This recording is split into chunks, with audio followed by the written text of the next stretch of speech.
नमस्कार प्यारे विद्यार्थियों, स्वागत है आपका एक बार फिर से आप ही के अपने YouTube चैनल सफल क्लासेस पर।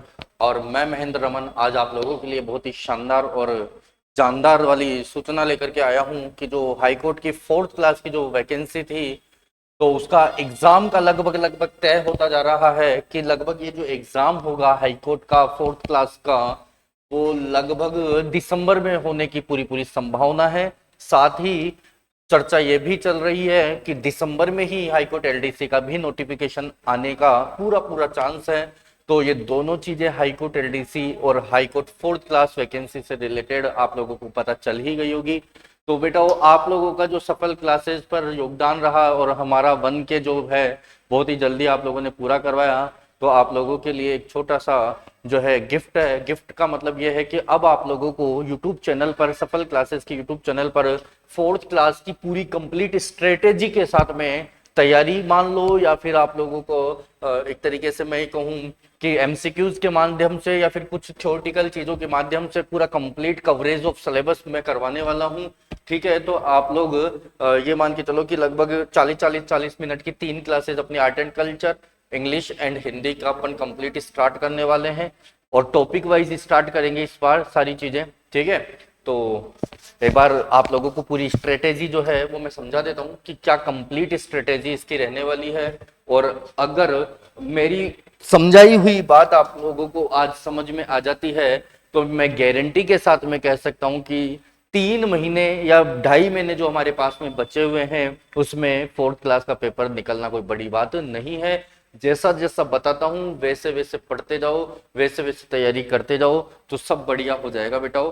ठीक है, तो सबसे पहले तो इसको समझते हैं कि है क्या चीज। देखिए सिलेबस को समझेंगे आज अपन। तो हाई कोर्ट 4th क्लास का जो एग्जाम है 2025 का, तो उसकी बात करूं मैं, तो इसमें टोटल जो नंबर ऑफ क्वेश्चन है होंगे वो होंगे बेटा 85 क्वेश्चन, यानी कि 100 मार्क्स का पेपर होने वाला है आपका, जिसमें 85 क्वेश्चन तो होंगे जो रिटर्न पेपर के हैं वो होंगे। ठीक है, और बात करें अगर अपन इंटरव्यू की, तो इसमें 15 नंबर का इंटरव्यू रहने वाला है और 50 प्लस 25 प्लस जो है 10 का रेशियो आपके क्वेश्चंस का रहने वाला है। यानी कि बात करें कि इंटरव्यू 15 नंबर का है, टोटल मार्क्स 85 मार्क्स का है, नो नेगेटिव मार्किंग, यानी कि आपको कंप्लीट सारे क्वेश्चंस करने हैं अटेम्प्ट, क्योंकि नेगेटिव मार्किंग नहीं है। और बात करूं हिंदी का जो है, इसमें अंक भार वो है 50 नंबर का, और जीके जो है इसमें आर्ट एंड कल्चर वो 25 मार्क्स की रहेगी, एंड इंग्लिश जो है 10 मार्क्स की रहेगी, यानी कि इनका अंक भार जो है आपके सामने है। तो एक तो ये चीज देखनी है कि बेटा जिनकी हिंदी की जो है नॉलेज बहुत अच्छी है वो इसमें लीड करेगा बच्चा और जो हिंदी और जीके में अच्छे हैं तो उनको जो मेरिट में लेकर के जाएगी वो लेकर के जाएगी इंग्लिश। ठीक है, जो बच्चे 10 क्वेश्चन में से ये 10 क्वेश्चन मान लो, या 10 नंबर का जो भी कंटेंट है, 10 क्वेश्चन ही है एक तरीके से, तो अगर इसको अच्छे से तैयार करके लेके जाएंगे तो ये मान के चलो कि उनको जो है वो बढ़त मिलेगी, क्योंकि हिंदी जीके सब पढ़ करके जाएंगे, क्योंकि जीके के अंदर भी ज्योग्राफी पॉलिटी एटसेट्रा नहीं है, केवल आर्ट एंड कल्चर ही है। और मुझे लगता है कि अगर तरीके से अगर आर्ट एंड कल्चर को पढ़ा जाए तो 1-1.5 महीने के अंदर अंदर पूरा आर्ट एंड कल्चर अच्छे से याद हो जाता है।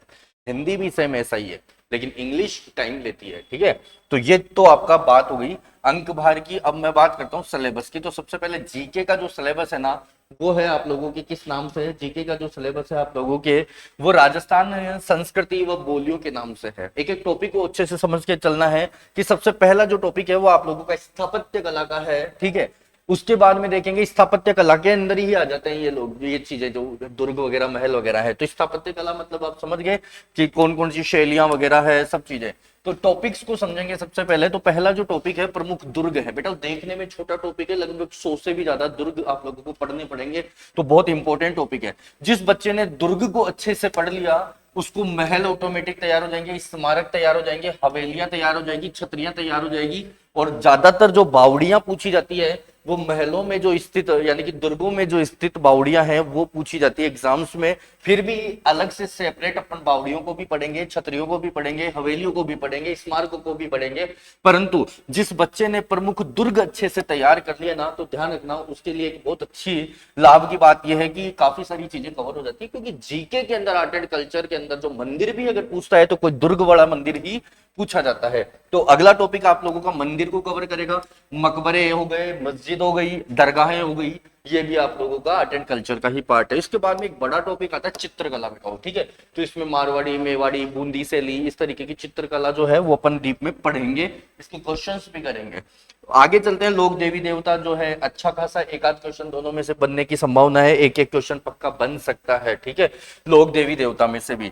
इसके बाद में आता है बेटा संत संप्रदाय। ध्यान रखना, संत संप्रदाय के क्वेश्चन जो होते हैं अच्छे बड़े एग्जाम्स में खूब पूछे जाते हैं, ठीक है, लेकिन संभावना मान के चलो कि 4th क्लास में थोड़ा सा इसमें से कम संभावना होगी, क्योंकि देवी देवताओं को छोड़ने के बाद छोड़ देते हैं। मतलब संत संप्रदाय में से क्वेश्चन उठाने का मतलब आप समझते हो कि लोक देवी देवता इंपोर्टेंट टॉपिक छोड़ देना, तो वो नहीं छोड़ सकते, क्योंकि 25 क्वेश्चन देने हैं आप लोगों के। फिर भी अपन इसको भी तैयार करेंगे, साहित्य इंपोर्टेंट है इसमें। अगर पेपर अच्छा बनाना होगा एग्जामिनर को तो साहित्य में से बनाएगा। राजस्थानी साहित्य व साहित्यकार अगला इस पर जो है आप लोगों का टॉपिक है। इसके बाद में मेले व त्योहार। वैसे तो मैंने देखो आर्ट एंड कल्चर की सीरीज में लगभग सारे टॉपिक्स, सारे क्वेश्चंस कवर करवा रखे हैं, लेकिन फिर से करेंगे अपन लोग, तो आप लोग तैयार रहना। एक एक टॉपिक को अच्छे से शिद्दत के साथ में पढ़ाने वाला हूँ, और अगर आप लोग मेहनत करोगे मेरे साथ में तो ध्यान रखना इस बार दिसंबर का पेपर में आप लोगों को जरूर महेंद्र सर की याद आने वाली है, ठीक है। लोकगीत व लोक संगीत इसके बाद में देखेंगे, ठीक है। लोकगीत लोक संगीत कर लेंगे, कोई इशू नहीं है, एक एक गीत को आराम से पढ़ेंगे। लोक कला व हस्तकला हो जाएगी, आभूषण वेशभूषा और खानपान हो जाएगा, रीति रिवाज संस्कार प्रथाएं एक ही टॉपिक है पूरा का पूरा, ठीक है। हालांकि ये अलग अलग टॉपिक है बेटा, आभूषण और वेशभूषा और खानपान तीनों ही अलग टॉपिक है, लेकिन इन्होंने एक पॉइंट में डाल रखा है। जनजातीय संस्कृति, जनजातीय संस्कृति पढ़ ली ना तो समझ लो आप लोगों का आभूषण वेशभूषा खान पान वाला क्वेश्चन तो यहीं से पूछा जाता है, क्योंकि जितनी संभावना ज्यादा होती है जनजातियों के ही आभूषण पूछता है, जनजातियों के ही नृत्य पूछता है, जनजातियों के ही गीत पूछता है, जनजातियों के ही संस्कृति कला और हस्तकलाएं आदि आदि आदि चीजें ज्यादातर जनजातियों में से पूछा जाता है। राजस्थानी भाषा व बोलियां, ठीक है। ये अपने को 15 टॉपिक्स पढ़ने, 15 नहीं है ये एक्चुअली टॉपिक्स अगर देखो तो 25 प्लस टॉपिक्स हैं, क्योंकि एक में तीन तीन तीन तीन चार चार हैं। इसके बाद में देखेंगे बेटा इंग्लिश। इंग्लिश के अंदर क्या क्या टॉपिक्स है, तो सबसे पहला टेंस है, कोई दिक्कत नहीं है, वॉइस भी कर लेंगे, यानी कि active voice, passive voice, narration, direct indirect अपन पढ़ के आए हैं। बाकी मैं नियम जो पढ़ूंगा उसमें से कवर करवा दूंगा। ट्रांसफॉर्मेशन होता है एक टॉपिक बेटा, रूप परिवर्तन करना सेंटेंस का, ठीक है। सॉरी, करेक्शन ऑफ सेंटेंस हो गया। इसके बाद में सेंटेंस करेक्ट करना, कोई इशू नहीं है, बड़ी वाली बात नहीं है। आर्टिकल्स एंड डिटरमिनर्स पढ़ लेंगे, दोनों अलग अलग टॉपिक्स पढ़ाते हैं कई लोग, बाकी मैं डिटरमिनर्स के अंदर ही आर्टिकल्स पढ़ाता हूँ, उसने भी बेटा एक साथ ही दिया है। नेक्स्ट देखते हैं प्रीपोजिशन, प्रीपोजिशन भी देख लेंगे, और पंक्चुएशन एक टॉपिक है। बाकी इस बार देखो हाईकोर्ट 4th क्लास, एलडीसी वो 4th क्लास में जो है वो थोड़ा सा कम है, एलडीसी में ज्यादा आता है। एलडीसी के अंदर सिनोनिम, एंटोनिम वगैरह सब डालते हैं, यहाँ पर देखो glossary of official and technical terms है, ज्यादा नहीं है, माथापोड़ी नहीं है। 200-250 शब्द पढ़ाऊंगा, उन्हीं में से आ जाएगा आप लोगों का, ठीक है। ट्रांसलेशन ऑफ सिंपल सेंटेंसेस, यानी कि आप लोगों को हिंदी टू इंग्लिश या इंग्लिश टू हिंदी का ट्रांसलेशन करना है, तो ज्यादा माथापोड़ी वाला काम इंग्लिश में नहीं है, तो लोड नहीं लेना है। इसके बाद में आते हैं हिंदी के सिलेबस पे। हिंदी का जो सिलेबस है ना बेटा, वो देखो थोड़ा सा बड़ा है, क्योंकि 50 नंबर की हिंदी आप लोगों को भी पता ही है। समझ में ही बात आप लोगों की, एक सेकंड बेटा।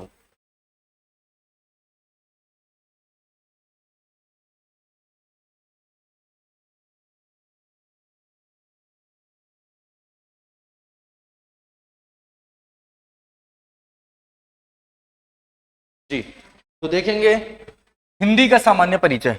पहला देखो, पहला टॉपिक है हिंदी का सामान्य परिचय, मतलब हिंदी कहां से आई है, उद्भव कहां से हुआ है, एंड कॉन्स्टिट्यूशनल क्या क्या इसका जो है प्रावधान वगैरह है ना, इसकी लिपि वगैरह कौन सी क्या है ये। दूसरा टॉपिक है संज्ञा, तीसरा सर्वनाम, विशेषण, क्रिया आदि शब्द है, वो एक साथ मैंने सीरीज में पढ़ा रखा है आप लोगों को यूट्यूब पर, लेकिन फिर भी दोबारा से देख लेंगे। तत्सम तद्भव, देसी विदेशी शब्द आ जाएंगे आप लोगों के, और संधि समास आ जाएंगे, ठीक है बेटा। संधि समास और पर्यायवाची शब्द आ जाएंगे, विलोम शब्द आ जाएंगे, वाक्यांशों के स्थान पर एक शब्द आप लोगों को पता है वन वर्ड सब्स्टिट्यूशन है ये, समानार्थक शब्द आ जाएंगे, शब्द युग्म और शब्द शुद्धि हो जाएंगे। इसके बाद में अगला तो आप लोगों का इसका जो टॉपिक है वो आता है बेटा, उस शब्द शुद्धि के बाद में वाक्य शुद्धि आ जाएगा, काल आ जाएगा, वाच्य आ जाएगा, अव्यय मुहावरे, मतलब पूरी हिंदी आ गई भाई। मेन जो लिटरेरी टर्म्स वाला लिटरेचर वाला पार्ट है वो नहीं है, लोकोक्ति मुहावरे आ गए, परिभाषिक शब्दावली वही इंग्लिश वाली टेक्निकल टर्म्स जैसा होता है ना वैसा ही है ये, और पत्र लेखन वेरी इंपॉर्टेंट है। इंग्लिश में पत्र लेखन नहीं है, हिंदी में पत्र लेखन आ जाएगा, विराम चिन्ह भी हो जाएंगे, कोई दिक्कत नहीं। और आप पठित बोध तो आप लोगों को पता ही है, सब चीजें कवर कर लोगे आप लोग, है ना, मैं करवा दूंगा बेटा वो सब कवर। तो ये तो आप लोगों का सिलेबस है टोटल कि 3 विषय हैं और टॉपिक्स मैंने आप लोगों को बता दिए हैं कि ये टोटल आप लोगों का सिलेबस रहने वाला है। अब बात करते हैं कि मैं इतना चैलेंज क्यों ले रहा हूं कि अगर आप मेरे कहे कहे पढ़ लोगे तो फिर आपका सिलेक्शन हो जाएगा, ऐसा मैं किस बेस पर बोल रहा हूं तो वो बेस आपको पता होना चाहिए। तो नेक्स्ट में चल रहा हूं बेटा मेरी खुद की बनाई हुई स्ट्रेटेजी पे, उस रणनीति में अगर उस स्ट्रेटेजी में अगर आप लोग काम कर लोगे ना तो 100% आप लोगों को कोई नहीं रोकेगा बेटा उस सिलेक्शन से, ठीक है।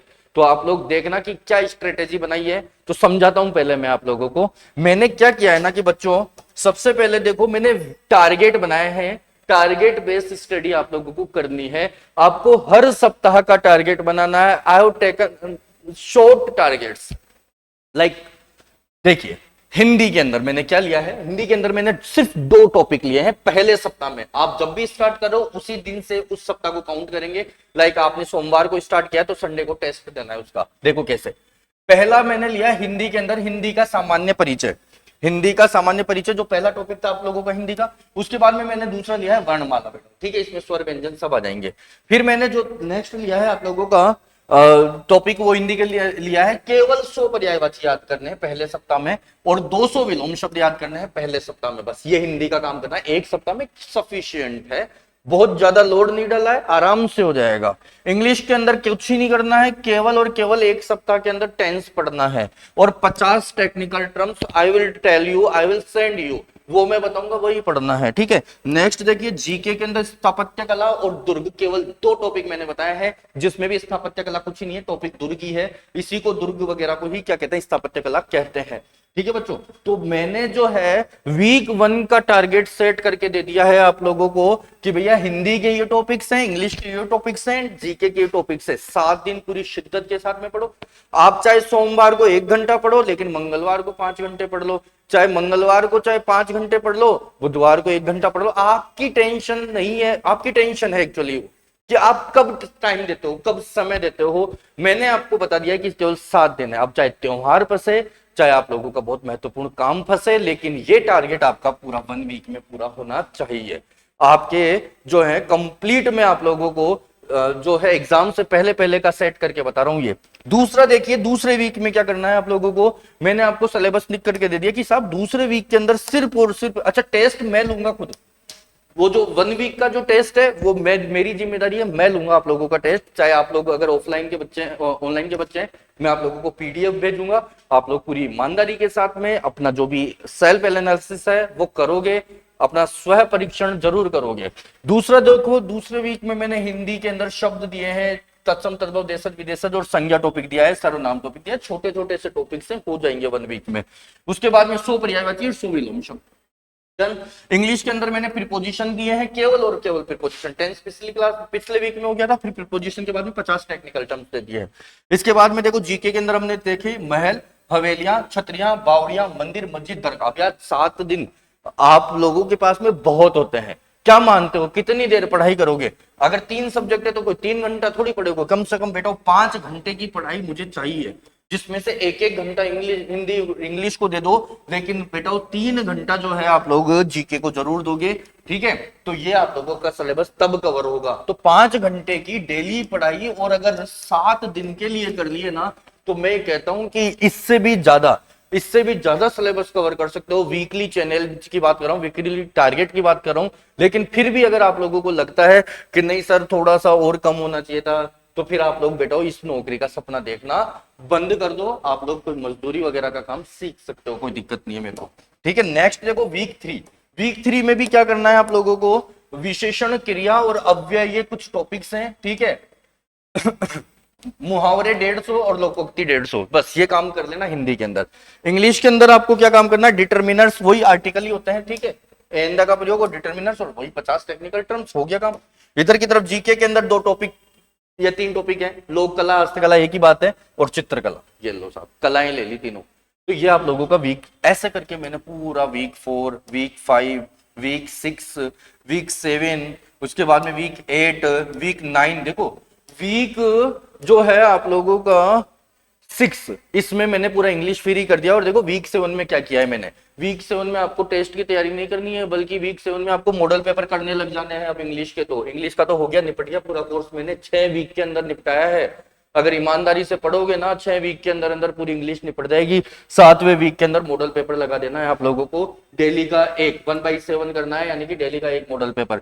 इसके बाद में देखो इंग्लिश का 8वें वीक में भी मॉडल पेपर है। चूंकि हिंदी और इंग्लिश का हिंदी और जीके का कोर्स नहीं हुआ है अभी तक, तो मॉडल पेपर नहीं आए हैं। लेकिन देखो हिंदी का 9वें वीक में मॉडल पेपर आ गया है, हिंदी का भी और इंग्लिश का भी। और चलने दो, अब 10वां वीक आ गया है, 10वें वीक में मॉडल पेपर प्लस टेस्ट देने हैं। वीक 11 में भी मॉडल पेपर ही करने हैं ये लो साहब। और इसके बाद में आप लोगों का वीक 11 तक पूरा निपट गया है मामला।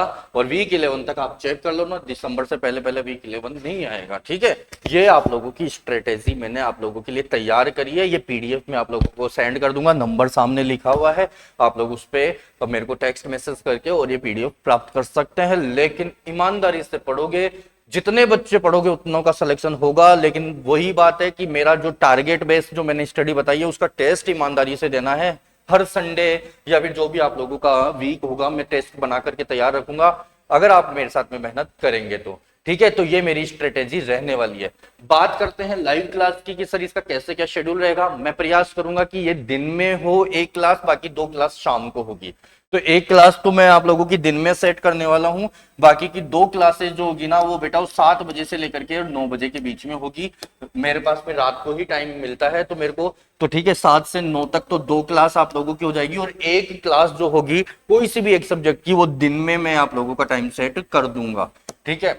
आज हो सकता है बुधवार को ये क्लास हो या नहीं हो, ठीक है, लेकिन कल से मैं ये बैच स्टार्ट कर दूंगा ऑनलाइन, ठीक है बेटा। तो उम्मीद करता हूं आप लोग बढ़ चढ़ करके हिस्सा लेंगे और इस वाली वैकेंसी को क्रैक करेंगे। इसके बाद में बेटा फिर दिसंबर के अंदर हाई कोर्ट एलडीसी की भर्ती आ रही है, फिर 3 महीने में एग्जाम आने वाला है आपका, मार्च अप्रैल में एग्जाम हाई कोर्ट एलडीसी का होने वाला है। तो बिल्कुल आप लोग कमर कस के तैयार रहो, 6 महीने के अंदर अंदर कहीं ना कहीं हाई कोर्ट के अंदर आप लोगों की नौकरी लग जाएगी। मैं महेंद्र रमन आप लोगों के लिए हमेशा तैयार रहूंगा, दिन रात जितनी मेहनत आप लोगों को करनी है उतनी मेहनत मैं आप लोगों के साथ में करूंगा, ठीक है। इसी के साथ में आप लोगों को अभी तो फिलहाल के लिए टाटा बाय बाय, ओके बेटा। उम्मीद करता हूँ ये चीज आप लोगों के लिए लाभदायक होगी।